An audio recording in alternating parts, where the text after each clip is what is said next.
Hello everyone and welcome to IFS. आज के इस वीडियो में हम लोग बात करने वाले हैं कि अगर आप सीयूईटी पीजी 2025 के एग्जाम को टारगेट करें तो कौन से ऐसे टिप्स हमें फॉलो करने हैं, कौन से ट्रिक्स यूज करने हैं ताकि इस एग्जाम में एक बहुत ही अच्छी रैंकिंग हमें मिले।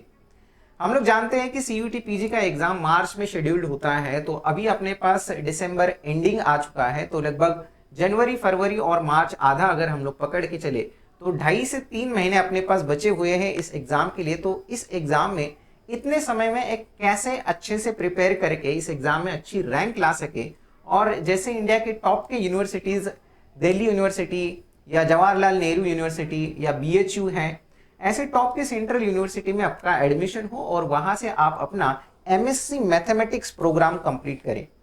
तो आइए आज की इस वीडियो में इसे समझते हैं कि क्या क्या आपको टिप्स फॉलो करने हैं, कैसे आपको इस एग्जाम के लिए प्रिपेयर करना है आने वाले 3 महीने में।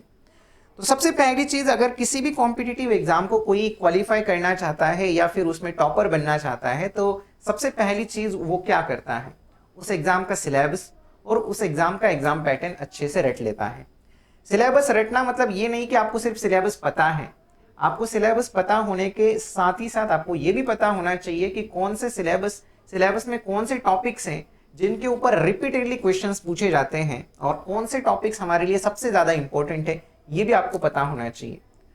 तो वैसे तो आपको सीयूईटी पीजी एग्जाम का एग्जाम पैटर्न तो पता होगा, लेकिन फिर भी मैं एक बार रिवाइज करा देता हूँ। इस एग्जाम में अपने पास 75 क्वेश्चंस पूछे जाते हैं, हर एक क्वेश्चन 4 मार्क के लिए पूछते हैं और यहाँ पर नेगेटिव मार्किंग भी होती है। अगर गलत आंसर देते हो तो 1 मार्क आपका डिडक्ट हो जाएगा, यानी कि 4 मार्क 75 क्वेश्चंस, यानी कि टोटल 300 मार्क का अपना पेपर होगा और नेगेटिव मार्किंग भी यहाँ पर होगी 1 मार्क की। तो ये समझ गए हम लोग एग्जाम पैटर्न। सिलेबस को अगर आपको पूरा देखना है, डिटेल सिलेबस देखना है, तो ifasonline.com जैसे आप स्क्रीन के ऊपर देख पा रहे होंगे, इस वेबसाइट के ऊपर आपको विजिट करना है।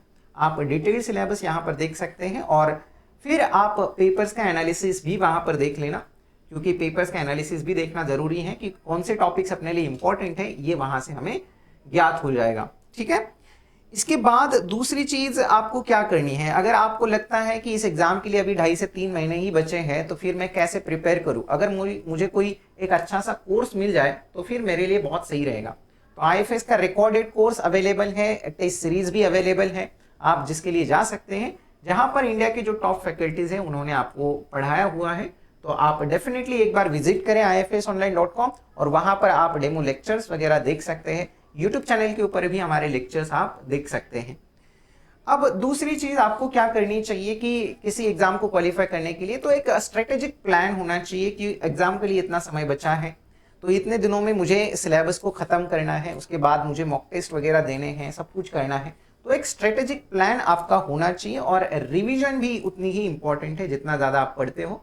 आपको डेली, हफ्ते में एक बार, 2 हफ्ते में ऐसी रिवीजन भी आपको करते रहना है। नहीं तो ऐसा नहीं होना चाहिए कि आज पढ़ा और फिर उसके बाद एग्जाम के समय ही उसको रिवाइज करने के लिए ले लिया, तो फिर आपका कुछ होने वाला नहीं है, क्योंकि पूरा आपको उस टाइम सब कुछ नया लगने लगेगा।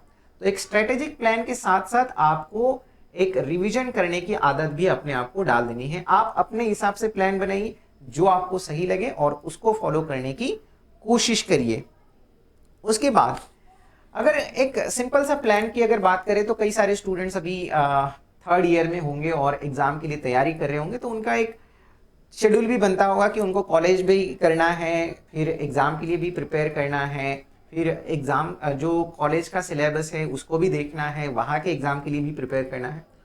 तो आप अपने हिसाब से एक शेड्यूल बनाइए, जैसे कि एक शेड्यूल आपको यहाँ पर स्क्रीन के ऊपर भी देख पा रहे होंगे आप, तो उस हिसाब से एक अपना शेड्यूल बनाइए और 2-3 महीने के लिए उसको फॉलो करिए। ठीक है, तो क्योंकि कम से कम इन 3 महीने में अगर हम लोग सीरियस होकर पढ़ाई करेंगे तो डेफिनेटली इस एग्जाम में एक अच्छी रैंक ला सकते हैं।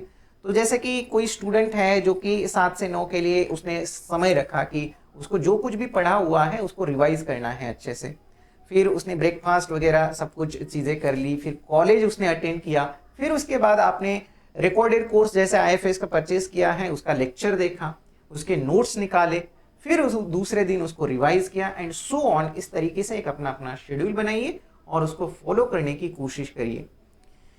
दोस्तों यहाँ पर तीसरी चीज आपको क्या करनी है, किसी भी एग्जाम को अगर आपको क्वालिफाई करना है तो उस एग्जाम के previous year question paper solve करना ही उतना ही ज्यादा इंपॉर्टेंट होता है जितना ज्यादा आप पढ़ते हो, क्योंकि प्रीवियस ईयर क्वेश्चन से आपको पूरा अंदाजा आ जाता है कि कौन से टॉपिक्स अपने लिए इंपॉर्टेंट है और उस एग्जाम के लेवल की प्रिपरेशन अपनी हो चुकी है कि नहीं हो चुकी है। तो प्रीवियस ईयर क्वेश्चंस आपको सॉल्व करने हैं। बहुत सारे प्रीवियस ईयर क्वेश्चन पेपर से सारे के सारे हमारे वेबसाइट के ऊपर पड़े हुए हैं ifasonline.com। तो वेबसाइट के ऊपर विजिट करके आप उसे डाउनलोड करके आप उनको सॉल्व कर सकते हैं। साथ ही साथ मॉक टेस्ट वगैरह देने की आपको बहुत ज़्यादा ज़रूरत है। तो मॉक टेस्ट देना है, उनको एनालाइज करना है कि कहाँ पर मिस्टेक हो रही है, टाइम मैनेजमेंट प्रॉपर हो रहा है कि नहीं हो रहा है, समय पे पेपर हमारा खत्म हो रहा है कि नहीं, कौन से क्वेश्चन में अपना ज़्यादा टाइम वेस्ट हुआ है। तो ये सारी चीजें भी आपको देखनी होगी, आपको जो भी आपने पेपर दिया हुआ है उसको प्रॉपर एनालाइज करना होगा। तो मॉक टेस्ट भी आपके लिए उतने ही ज्यादा जरूरी है जितने ज्यादा previous year question paper solve करना। चौथी टिप, आपको क्या करना चाहिए कि जो भी आप पढ़ रहे हो तो वहां पर आपको हाई क्वालिटी के स्टडी मटेरियल्स यूज करने हैं, यानी कि अगर हम लोग एग्जाम के लिए प्रिपेयर कर रहे हैं तो उस एग्जाम के लेवल के क्वेश्चंस, उस एग्जाम के लिए जो जरूरी चीजें हैं वो पढ़ना ये बहुत ज्यादा जरूरी है। और इसीलिए अगर आपको बहुत ज्यादा बुक्स पढ़ने की आदत नहीं है या फिर उतना ज्यादा समय ही अब नहीं बचा है तो आप आईएफएस का जो रिकॉर्डेड कोर्स है उसके लिए जा सकते हैं, जिसमें आपको मैंने पहले ही बताया है कि इंडिया के जो टॉप फैकल्टीज है उन्होंने वहां पर पढ़ाया हुआ है। आप हर एक लेक्चर को अच्छे से समझ के उनके नोट्स बना सकते हो, एग्जाम तक आप सिलेबस भी कंप्लीट कर सकते हो। रिकॉर्डेड कोर्स परचेस करने के लिए आपको विजिट करना होगा ifasonline.com इस वेबसाइट के ऊपर। और आखिरी लिस्ट बट नॉट, अब आप इसको बहुत ज्यादा जरूरी है एग्जाम में, एग्जाम के लिए नहीं, ये लाइफ में भी हमारे लिए बहुत ज्यादा जरूरी है कि आपको कंसिस्टेंट होना पड़ेगा। क्योंकि आज पढ़ा है और फिर 3 दिन बाद आप पढ़ने के लिए बैठे हो फिर से, तो फिर इससे कुछ नहीं होने वाला। तो आपको कंसिस्टेंट रहना है पढ़ाई के लेकर, साथ ही साथ आपको अपने हेल्थ का भी ख्याल रखना है। आप अच्छे से हेल्दी खाना खाइए, आप अच्छे से नींद लीजिए, आप अच्छे से पढ़ाई करिए। ये तीनों चीजों का मेल आपको करना है। तो आप ये सारी चीजें जब करोगे तो कई सारे स्टूडेंट्स ऐसे होते हैं कि एग्जाम के समय एकदम जागरूक हो जाते हैं और फिर 10-10, 12-12 घंटे पढ़ते हैं। ऐसा नहीं करना है आपको, और फिर आपकी तबीयत भी खराब हो जाती। आपको हेल्थ के साथ साथ, आपको पढ़ाई के साथ साथ हेल्थ का भी ख्याल रखना है, राइट। तो ये चीजें आप अगर फॉलो करते हो तो डेफिनेटली आप एग्जाम में एक अच्छी रैंक हासिल कर सकते हो। और बिलीव मी, अभी अपने पास 3 महीने बचे हुए हैं, तो 3 महीने में आप अच्छे से पढ़ाई करोगे तो इस एग्जाम को अच्छे से फोड़ सकते हो आप। अगर आपके पास आईएफएस का ऐप नहीं है तो आईएफएस का ऐप जरूर डाउनलोड कर लीजिएगा। इस ऐप में बहुत सारे क्वेश्चंस आपको प्रैक्टिस करने के लिए मिलेंगे। तो जिनके पास आईएफएस का ऐप नहीं है तो जरूर उसे डाउनलोड कर लीजिएगा। बहुत सारे क्वेश्चन, सारे पीवाईक्यूज आप देख सकते हो, पेपर्स के एनालिसिस आप वहां पर देख सकते हो, जो रैंकर्स हुए उनके स्ट्रेटेजीज आप वहां पर देख सकते हो, उनको फॉलो कर सकते हो। तो ये सारी चीजें आपको इस ऐप के अंदर मिलेगी। बहुत सारे टेस्ट आप प्रैक्टिस कर सकते हैं। तो चलिए, आशा करते हैं कि ये वीडियो आपको जरूर हेल्पफुल साबित होगा, और इस एग्जाम के लिए आप सभी को मेरी तरफ से all the best and happy learning.